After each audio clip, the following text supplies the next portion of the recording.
imagine a basketball player whose name is Jack and he plays like dummy defense. He gets a lot of steals. Like, they're going up against the court. Oh, but Jack the Ripper steals the ball. Yeah. My fault.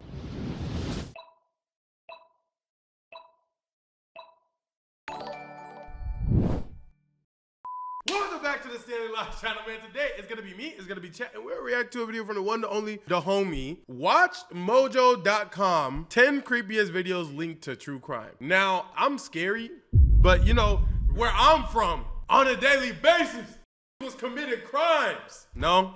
Was that believable?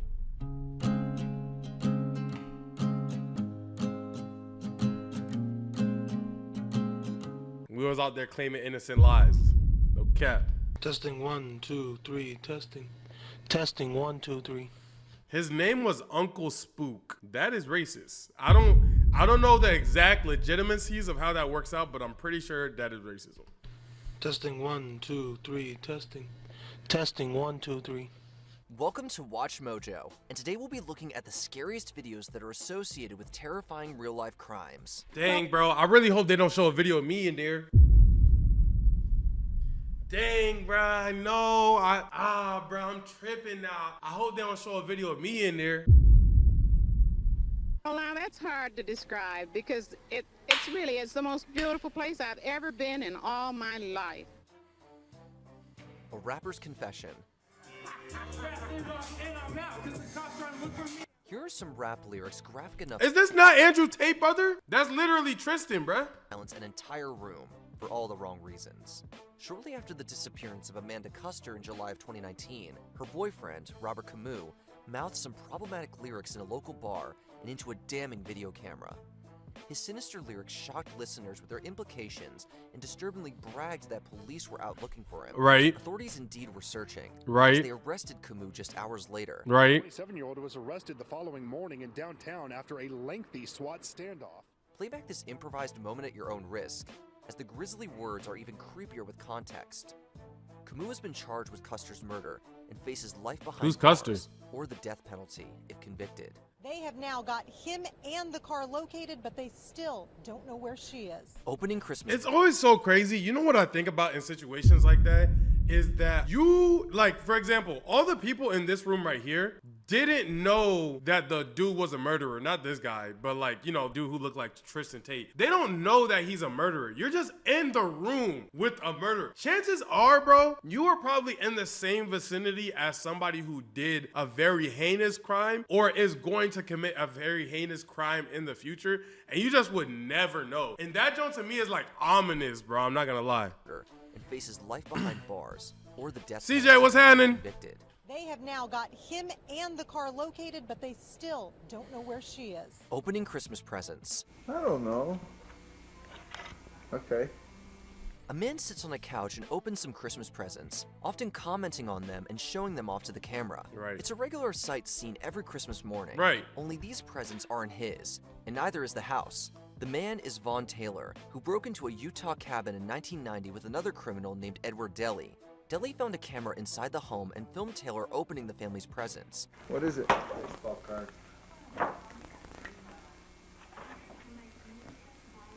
It's a terrifying prospect, but the story only gets darker from there.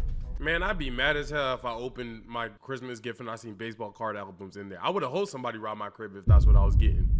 I ain't gonna lie, bro. If that's what my parents gave me for Christmas, bro, rob my crib. Take it. You know what I'm saying? You actually did me a favor. I was good all year, and that's what Santa thought I wanted? Yeah, bro, all right. The two men attacked the homeowners when they returned, killing Oh. mother and daughter Beth. Oh. I gotta remember that this is attached to heinous crimes, and like, I gotta chill on the jokes, because RP Beth and her child. Potts and Kay Tita, and shooting Tita's husband in the head. Taylor was sentenced to death, while Deli received a life term without parole. Okay. Next page. I didn't know.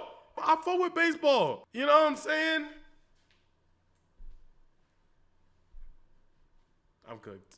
I would, just in case the tapes come back to get me. The bridge. The original video Sketches of the suspect, a $225,000 reward, and more than 50,000 tips haven't led police to the girl's killer.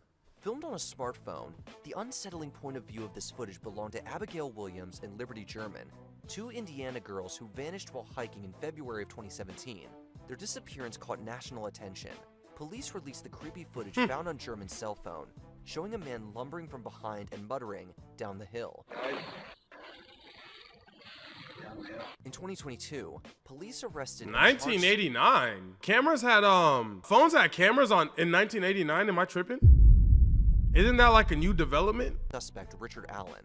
Officers posthumously commended German for thinking quickly and filming what would become crucial evidence. Moving tributes for the victims continue to appear across Indiana. The Abby Williams and Libby German Memorial Park in Delphi, with ball fields and an amphitheater, has blossomed into a place for playing and gatherings. That kind of looked like where I grew up a little bit. They're doing their best right now to figure out like if they can get a scent and see where they went. If they went on foot, they went in a car, or they went somewhere. As this list will prove, killers have no qualms about going on the news and attempting to give Oscar-worthy performances. Chris Watts is one such killer.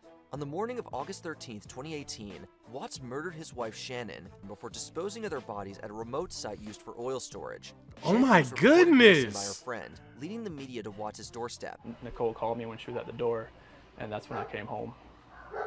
And then walked in the house, and nothing has vanished. Nothing was here. He provided them with numerous interviews, feigning ignorance and pleading for his family's return.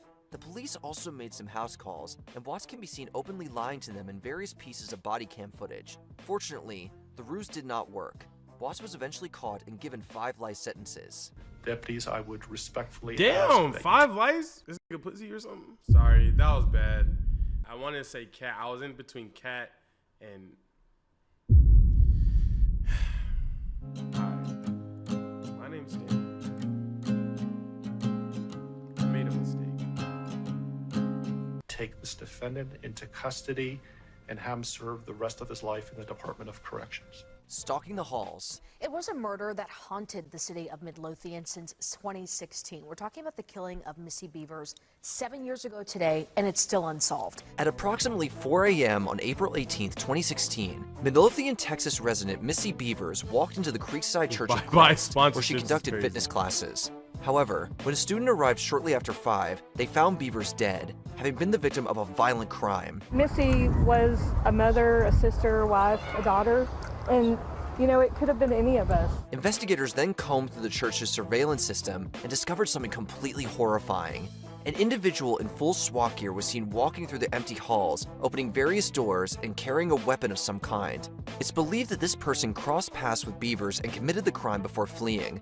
Unfortunately, the suspect has never been caught, despite a reward of $150,000. How does somebody walk in with full SWAT gear and we lose them? But let me go to the store and take some Nerd Airhead gummies that don't, like, you know what I'm saying? Preferably the pink bag, but if there's a blue one, I'll take that. And then cops are able to track my house down within a 400-mile radius. I don't know. I know personally they have great investigators still working on the case. There's still a lot of manpower to go into this case. And I think the only way it will be solved is with the community's help. It might be the skin tone. Okay. Spam blue. Real keys kidnapped Samantha Koenig. From Jack the Ripper to John Wayne Gacy, murderers who seem to choose their victims at random, both terrifying. This is such a side note. Jack the Ripper had the hardest name. Yeah. Jack the Ripper. Imagine a basketball player's name is Jack and he plays like dummy defense. He gets a lot of steals. Like, they're going up against the court. Oh, but Jack the Ripper steals the ball. Yeah.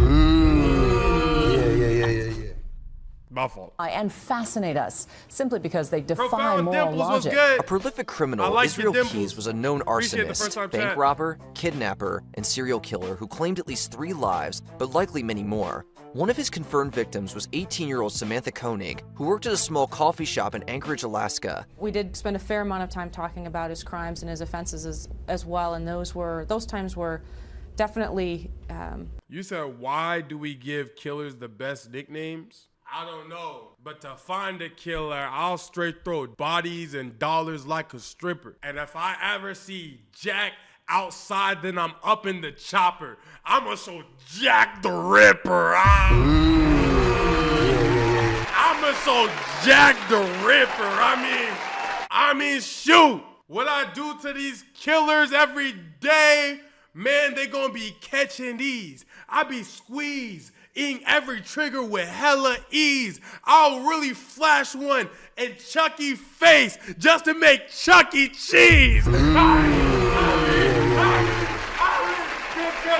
a camera, cause if you flash in front of a face, you gotta cheese. I really flash one in Chucky face to make Chucky cheese. Come on. That's me. Very chilling to hear him talk about what he's done. Keyes kidnapped Koenig from the shop on February 1st, 2012, an act that was captured on its various security cameras. A terrified Koenig can be seen turning off the lights and talking with Keyes through the open window. He then climbs into the shop and ties up her hands before taking her away to his car. It was the last time Koenig was seen alive, as she was getting kinky with it. Killed by Keyes the following day. He talked about the rush that he got out of it, the adrenaline and kind of the high from doing it, and I think, unfortunately, I think he enjoyed what he was doing. Stephen McDaniel. McDaniel admitted 4 years ago to killing and dismembering his Mercer Law School classmate and neighbor, Lauren Giddings. Similar to Chris Watts, Stephen McDaniel was confident enough to give an interview to the news. McDaniel killed his neighbor, Loria Giddings, on the morning of June 26, 2011, later dismembering her body and disposing of some of her remains in their apartment dumpster. Giddings was reported missing a few days later, and Georgia's WGXA interviewed McDaniel, who pretended to be concerned about her whereabouts. Yeah, Lauren was my neighbor. We're just trying to find out where she is at this point. I mean, no one has seen her since Saturday. Dang, I guess you could say it's been a long time. Because her name was Alon. I guess it's been a long time since you've seen her. McDaniel initially plays it cool until the reporter reveals that the discarded remains were found by investigators. With that shocking bit of knowledge, the killer's demeanor completely changes and he falls into an obvious panic. Are you okay? The killer's demeanor, discarded remains were found by investigators. With that shocking bit of knowledge, the killer's demeanor completely changes and he falls into an obvious panic. Are you okay, sir? Whoa. I think I need to sit down. Okay. It wasn't long before he was charged with her murder and given a life sentence. That's the same guy? The Bjork stalker tapes. My name is Ricardo Lopez. It is January 14th, 1996. For 9 months in 1996, a pest exterminator named Ricardo Lopez documented his slow descent into madness. Lopez had developed an unhealthy obsession with the Icelandic singer Bjork and grew incensed when she began a relationship with English DJ Goldie. An irate Lopez then recorded a video diary chronicling his violent plot to kill Bjork with a letter bomb. And I will begin a documentation of my life. I'm not gonna lie, chat, if I ever date some fine shit and y'all want her that bad, y'all can have her. I don't love her that much. Wife, woman of my kids, everything in between. Don't send a paper bomb at me. Yo, Stanley, your girl tough, nigga, I want to turn. That's all you get. You know what I'm saying? Don't give her back. Once it's yours forever. You don't even know about the baggage she carrying, high key. But yeah, don't be sending me no paper, you feel me? I want you of my art hooked. And of my plans. Like a real-life taxi driver, Lopez falls deeper and deeper into dangerous mania before mailing the bomb to Bjork's London home and shaving his head. Wow. He then took his own life on camera, hoping to be united with Bjork in the afterlife. Wow. Fortunately, police were able to intercept the letter bomb and it was safely detonated. At least I gave it 100% of an effort. Chalino Sanchez receives a threat. An influential Mexican singer, Chalino Sanchez, made headlines in 1992 after getting into a gunfight in Coachella, California. Sanchez was attacked on stage and defended himself with a gun, resulting in a wild shootout that left 1 person dead and 10 injured. But Sanchez didn't have long to enjoy his newfound fame, as he was killed just 4 months later. During a performance in the Mexican city of Culiacan, Sanchez was handed what many believe was a death threat. Sanchez can be seen reading the note and appears nervous, wiping his brow and looking around with concern. But this wasn't a baseless threat. The singer was kidnapped and murdered later that night. He says Sanchez got a death letter. Man, to get me, the killer better be the GOAT. I might have got a death letter, but as soon as I write his name, he better write a will when I up my death note. I mean, and his body was found by farmers early the next morning. But it ended, of course, with the tragic deaths of more than 900 people. Search the internet and you'll find many videos related to Jonestown. This infamous settlement was located in Guyana and was the remote home of the People's Temple, a cult run by preacher Jim Jones. The cult gained infamy in 1978 when over 900 members died from cyanide poisoning and acted as now considered mass murder perpetrated by Jones. That man killed, he was killing us. I just feel like mass murder perpetrated by Jones. I just feel like them putting this down here when he got on the screen doesn't mean nothing at all. Doesn't mean nothing at all, man. That man killed, he was killing us. Numerous videos were filmed in Jonestown prior to the massacre, often depicting cult members and even Jones himself. It makes for horrifying footage knowing that these people would soon be meeting their end. But perhaps the scariest video was taken by NBC's Bob Brown, who documented the Port Kaituma shooting that left 5 dead and 11 injured. Wow. Unfortunately, Brown was one of the deceased. I also have to accept the horrific tragedy that my father caused, but he caused it, not me. Which of these recordings creeps you out the most? Let us know in the comments below. Thank you so much. Let us be done with it. Let's be done with the agony of it.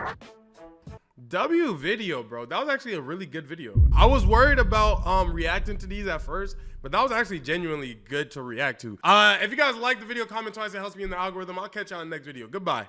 Peace.